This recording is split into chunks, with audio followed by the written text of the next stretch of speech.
Bismillahirrahmanirrahim. Assalamualaikum warahmatullahi wabarakatuh. Perkenalkan, nama saya Amalia Makfirah, NIM E2019-2024.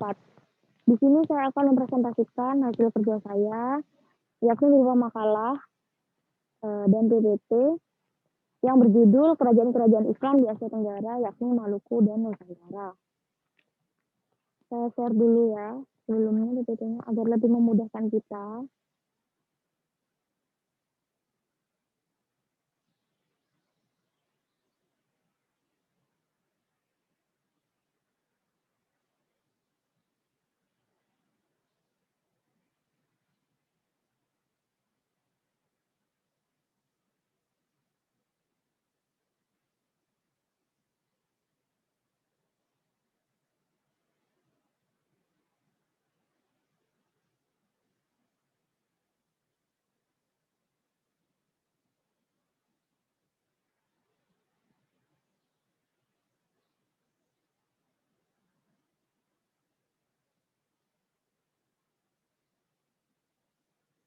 Nah ini ya, kerajaan-kerajaan Islam di Asia Tenggara, yakni Malaka dan Nusantara.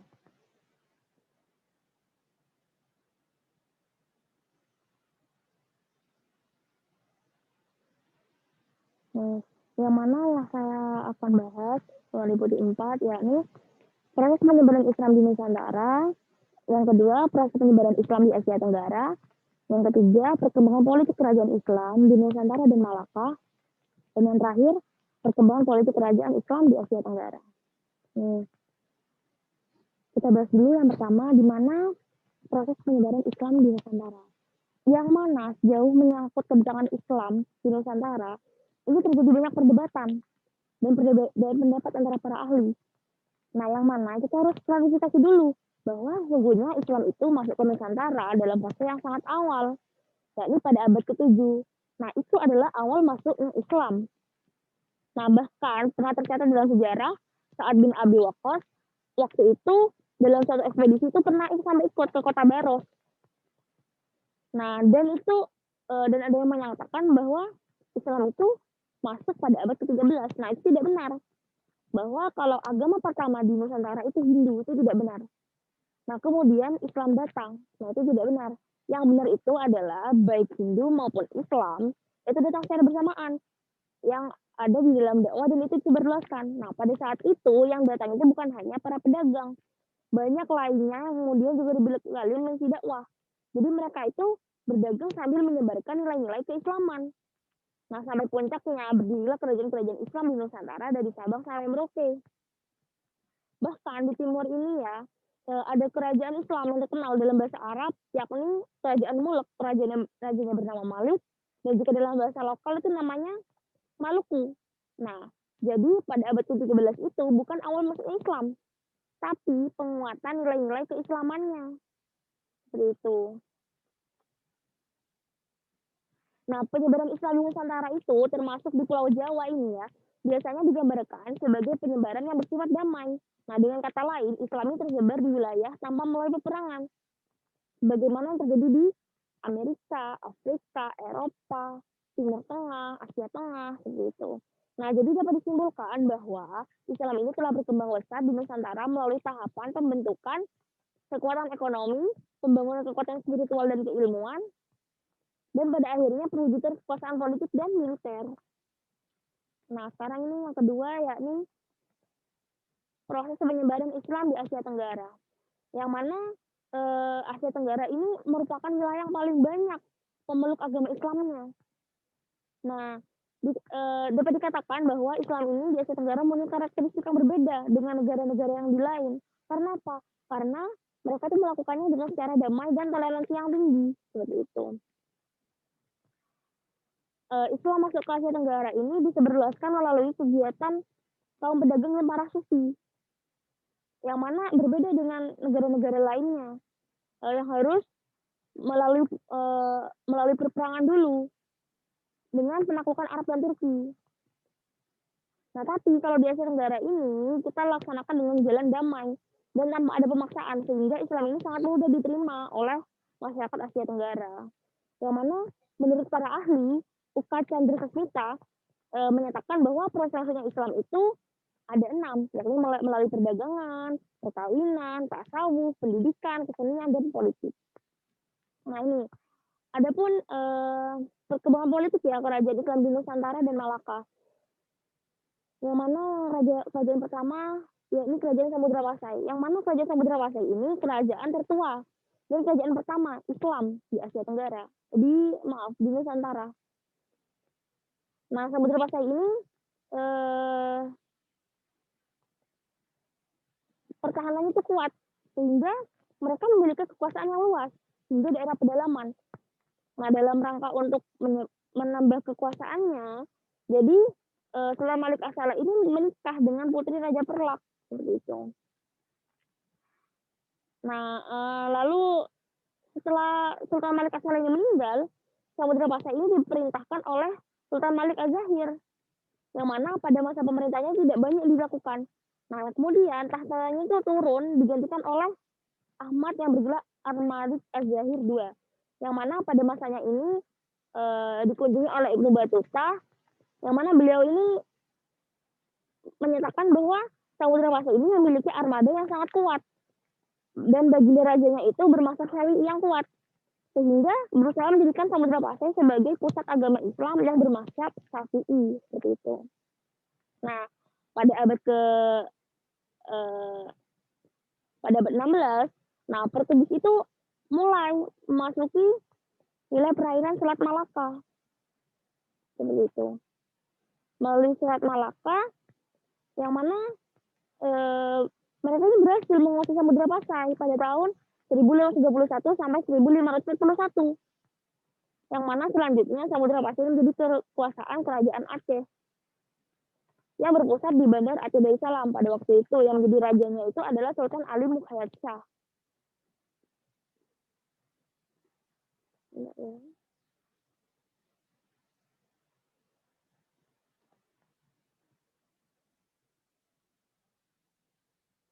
Yang kedua ada kerajaan Aceh, yang mana cara pemerintahan kerajaan Aceh ini terbagi menjadi atas pemerintahan dasar atas agama dan pemerintahan sipil. Yang mana pemerintahan sipil ini dipimpin oleh kaum bangsawan, yang mana setiap kampung ini dipimpin oleh ule balang. Nah, beberapa kampung ini digabung menjadi Sagi yang dipimpin oleh Panglima Sagi. Ia berkuasa atas daerahnya dan memiliki berhak memilih sultan. Nah, kaum bangsawan yang bukan kekuasaan sipil itu disebut ceku. Sedangkan pemerintahan atas dasar agama itu yang menyatukan beberapa kampung dengan sebuah masjid itu disebut mukim. Nah, imamnya itu, kepalanya itu disebut dengan imam. Nah, kaum ulama yang berkuasa atas dalam bidang keagamaan itu disebut dengan tengku. Yang ketiga ada kerajaan Demak, di mana raja pertama kerajaan Demak ini adalah Raden Patah. Yang mana selama pemerintahannya ini, kerajaan Demak ini berkembang pesat sebagai pusat perdagangan dan penyebaran agama Islam. Yang mana pada tahun 1512 dan 13, di bawah pimpinan putranya yang bernama Adipati Unus, Demak itu memiliki sangat banyak tentara militer yang berusaha membebaskan Malaka dari Portugis dan menguasai perdagangan di Selat Malaka. Karena apa? Karena pernah menyerang ke Malaka. Dan Adipati Unus ini diberi gelar Pangeran Seberang Lor. Karena apa? Karena pernah menyeberang ke arah utara. Dan dia itu menjadi Sultan Demak itu selama 3 tahun. Kemudian digantikan oleh adiknya yang bernama Sultan Gono melalui perebutan tahta dengan Pangeran Sekar Kedelepen. Yang mana pada masa Trenggono, wilayah kekuasaan kerajaan Demak ini sangat luas. Dan wafatnya Sultan Gono ini yang menyebabkan kemunduran bagi kerajaan Demak. Yakni terjadinya perebutan kekuasaan antara Pangeran Prawoto dan Arya Penangsang. Karena mereka itu tidak terima pada saat itu.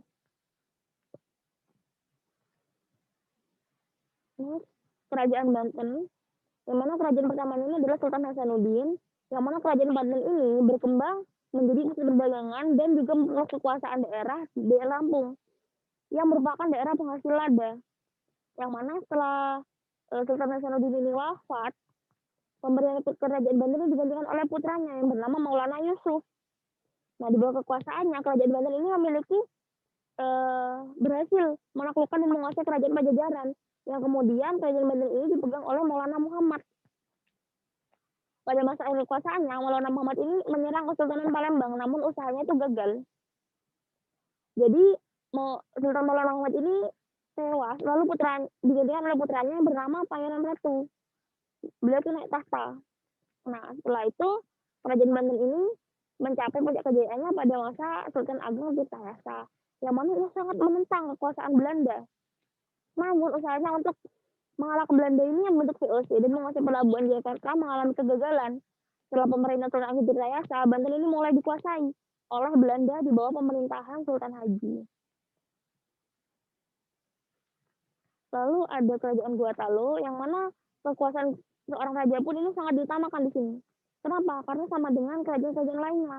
Untuk itulah raja-raja pun sudah berganti untuk memimpin kerajaan Gorontalo. Namun sangat sayang, saat tangan penjajah ikut campur satu persatu wilayah kerajaan di Makassar ini pun menjadi melepaskan diri.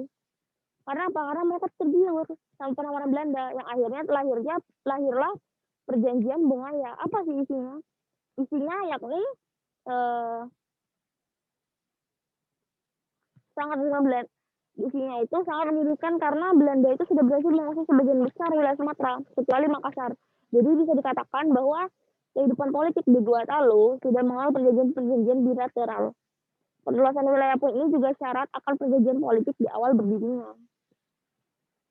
Ada kerajaan Perlak, yang mana Sultan Perlak ini, Sultan Perlak ke-17, Sultan Makdum Aladin Malik Muhammad Amin Shah II. Dia ini berdaulat, melakukan politik persahabatan dengan negeri-negeri tetangga. Dan ia itu menikahkan 2 orang putrinya. Nah, ini ada kerajaan Mataram Islam. Nah, raja pertama kerajaan Islam ini adalah Panembahan Senapati, di mana pada masa pemerintahannya banyak sekali terjadi pemberontakan di bagian pesisir pantai utara Jawa. Ada banyak wilayah yang menentang Senapati karena memproses wilayah kerajaan. Kenapa? Karena Panembahan Senapati ini berhasil menentukan wilayah-wilayah umumnya itu Jawa Timur. Hampir seluruh wilayah Jawa Timur ini dikuasai pada saat itu. Nah, Senapati ini selalu berusaha mencegah dan menundukkan para bupati yang punya niat untuk menentang dan lepas dari kerajaan. Seperti itu. Ada kerajaan Pajang, di mana setelah Sultan Trenggono ini wafat, Demak itu dilanda perang saudara antara Pangeran Prawoto dan Pangeran Sekar-Sudalepen. Dan dimenang oleh Prawoto. Nah, Arya Penangsang ini anak dari Pangeran Sudalepen tidak dapat menerima kematian ayahnya. Yang kemudian Arya Penangsang ini membunuh Pangeran Prawoto dan keluarganya. Yang mana Pangeran Prawoto ini mempunyai anak bernama Arya Pangiri. Dengan bantuan Joko Tingkir, adik iparnya Sultan Trenggono, Arya Pangiri membalas kematian ayahnya. Kemudian Joko Tingkir ini tahta dan kemudian dipindahkan pusat pemerintahnya ke daerah Pajang. Sehingga raja pertama kerajaan Pajang ini adalah Joko Tingkir, atau disebut juga dengan Sultan Adiwijaya, yang mana pengangkatan Joko Tingkir ini disahkan oleh Sunan Giri.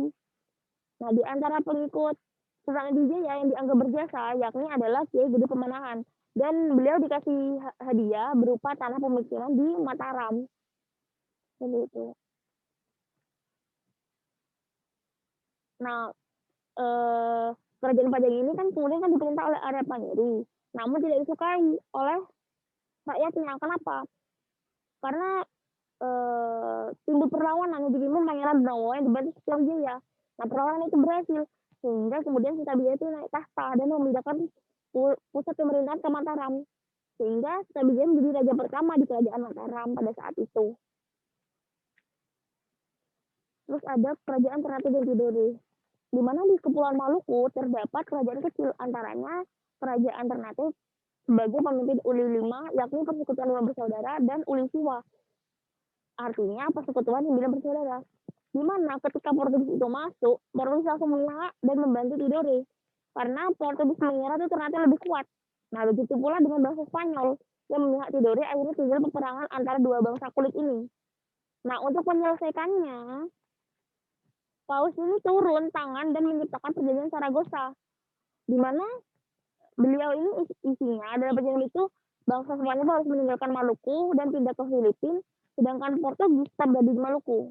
Nah, raja pertama kerajaan ini adalah Sultan Hairun, dan namun setelah ia meninggal digantikan oleh putranya yang bernama Sultan Babula. Ada juga kerajaan Cirebon, di mana Cirebon ini sangat dihormati oleh kerajaan Mataram. Kenapa? Karena telah menghadirkan salah seorang wali, yang mana pada masa pemerintahan Sunan Gunung Jati, Cirebon ini tidak berlangsung lama. Kenapa? Karena beliau ini lebih menekuni bidang keagamaan. Nah, sesudah melakukan penyerahan tahta kerajaan kepada cucunya yang bernama Panembahan Ratu, akhirnya Sunan Gunung Jati segera mengundurkan diri. Setelah itu, kerajaan selanjutnya adalah Pangeran Wonosobo yang mana pada masa ini kerajaan Cirebon sudah mulai terinfluensi politik yang berasal dari Yasi, sehingga pada saat itu Cirebon menjadi dua kekuasaan, yakni Tanaman dan Kesepuhan, lalu terbagi lagi yaitu ke Cirebon. Oleh sebab itu akhirnya Cirebon ini dikuasai oleh VOC pada saat itu. Nah, ada kerajaan Malaka yang mana raja pertama sekaligus pendiri kerajaan Malaka adalah Iskandar Shah. Yang mana pada masa pemerintahannya kerajaan Malaka ini berkembang sebagai salah satu kerajaan Islam terbesar yang disegani di Asia Tenggara. Karena Malaka ini mempunyai wilayah sangat luas dan mencapai pada puncak kejayaannya itu pada masa Sultan Mansur Shah. Pada masa pemerintahannya, Malaka itu berhasil menjadi pusat perdagangan dan penyebaran agama Islam di Asia Tenggara. Nah, Sultan Mansur Shah ini melanjutkan politik ayahnya yang memperluas wilayah kekuasaannya, baik di Semenanjung Malaka maupun di wilayah Sumatera Tengah. Yang mana perkembangan politik Malaka ini mengalami kemunduran pada masa pemerintahan Sultan Alauddin Shah. Banyak daerah taklukan kerajaan Malaka yang melepaskan diri. Dan perang dan pemberontakan banyak terjadi, sehingga kerajaan yang berdua ini kekuasaan Malaka. Ini ada perkembangan politik kerajaan Islam di Asia Tenggara. Yakni yang pertama adalah negara Brunei Darussalam, yang mana agama Islam ini sangat berkembang pesat di wilayah ini. Karena dakwah yang dilakukan oleh para saudagar dunia melalui metode atau jalur perdagangan tanpa melalui ekspansi kekuasaan. Nah, Islam ini berkembang dan menjadi agama kerajaan Malaka pada abad ke-7 Masehi. Nah, Brunei ini masih memegang teguh konsep kenegaraan, yakni yang berbentuk kerajaan yang mana negara ini menjamin kesejahteraan rakyatnya. Yang mana kedudukan dan hubungan antara Islam dan sistem politik pemerintahan Brunei Darussalam yang amat jelas dan dapat dikelompokkan pada aliran yang pertama, yaitu dalam perundang-undangan yang mengatur sendi kehidupan negara dikendalikan oleh Sultan. Namun dalam praktiknya ini, Undang-Undang Dasar Islam masih terbatas dan belum menggambarkan kewenangan terhadap Islam. Belum memberikan kewenangan seperti itu.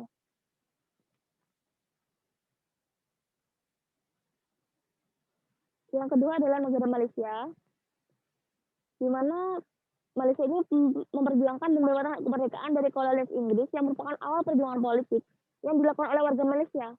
Menguasai 9 negara Melayu yang merasa cukup bahwa Islam adalah agama resmi masing-masing negara bagian. Namun, Hakim Abdul Hamid dari Komisi Reid yang merancang konstitusi mengeluarkan argumen yang kuat untuk menjadikan Islam sebagai agama resmi. Dan hasilnya, konstitusi terakhir menyebutkan Islam adalah sebagai agama resmi di Malaysia. Yang ketiga ada Myanmar, yang mana dulu ini bernama Burma. Nah, Islam di Myanmar ini merupakan minoritas di tengah agama Buddha. Nah, Islam ini sampai ke Myanmar melalui perdagangan dan dakwah. Pada perkembangan Myanmar ini mendapat perlawanan sengit dari agama Buddha. Nah, pada tahun 686 Hijriah, Muslim Tartar bangsa Mongol menginvasi Burma melalui Cina dan berhasil melengsarkan rajanya serta memberikan kebebasan untuk memeluk agama sesuai keyakinannya. Lalu penguasa Imperium Mughal di Hindustan melarikan diri ke Burmania dan mereka itu berbaur sambil menyebarkan agama Islam seperti itu. Nah, Islam itu bermula dari kaum muslimin berasal dari suku Rohingya, sehingga mereka membentuk organisasi solidaritas Rohingya, yang mana organisasi ini pernah meminta kepada OKI untuk menekan pemerintah Myanmar agar menghormati hak-hak minoritas muslim sebagaimana yang dilakukan oleh OKI terhadap pemerintahan Bulgaria waktu itu. Ini ada Singapura, yang mana pada masa Islam kolonisasi Malaka mengalami serangan dari Portugis, itu disertai dengan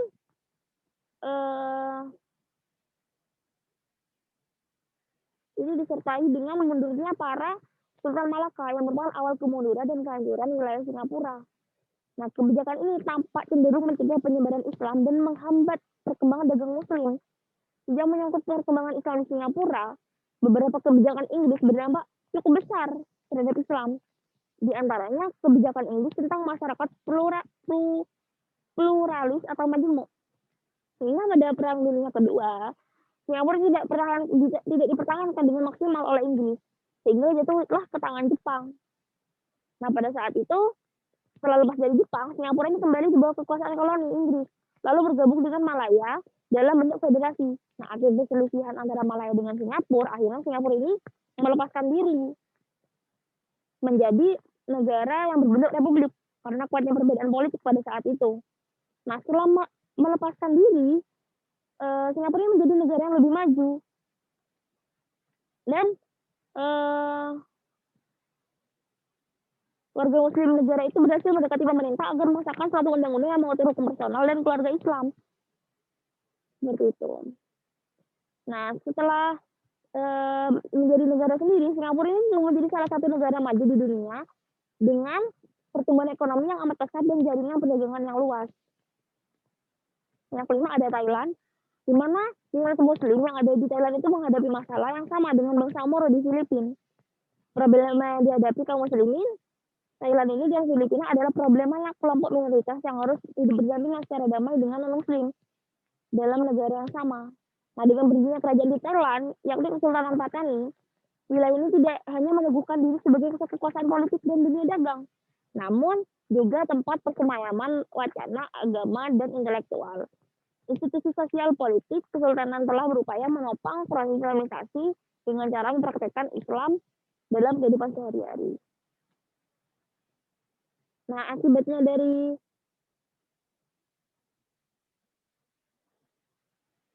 masyarakat muslim yang dapat tekanan politik dan keamanan dari masyarakat, pemerintah itu tidak bisa berbuat banyak, sehingga sebagian mereka itu mengikuti gerakan mendukung diam-diam itu mendukung gerakan anti pemerintah, bahkan mereka tuh banyak terlibat dalam aksi kekerasan. Sebenarnya ada Filipina, yang mana Islam ini masuk ke wilayah Filipina, khususnya Kepulauan Sulu dan Mindanao. Terlihat bahwa proses Islamisasi ini dilakukan oleh para ulama dan pedagang yang menikah dengan wanita lokal, yang melahirkan generasi muslim yang pada gilirannya membentuk komunitas muslim. Yang mana kepemimpinan politik muslim ini datang belakangan dan berulang sistem politik, pendidikan, hukum, dan institusi Islam. Karena itu, proses Islamisasi tidak hanya sebatas pada ideologi dan hukum, tapi sekaligus meliputi bidang pendidikan dan politik, seperti itu. Nah, pada tahun 1578, perang besar yang melibatkan orang Filipina tersendiri itu penduduk pribumi wilayah utara yang telah dikristenkan dan dilibatkan dalam ketentaraan kolonial Spanyol, yang kemudian diadu domba dan disuruh berperang melawan orang-orang Islam Selatan, sehingga terjadi peperangan antar orang Filipina dengan sendiri yang mengatasnamakan misi suci. Nah, dari sinilah timbullah kebencian dan rasa curiga orang-orang Kristen terhadap bangsa Moro Islam yang sekarang. Hingga sekarang. Nah, ada pun strategi umum pemerintah terhadap kaum muslimin, yaitu mengintegrasikan kaum muslimin ke dalam proses demokrasi sosial.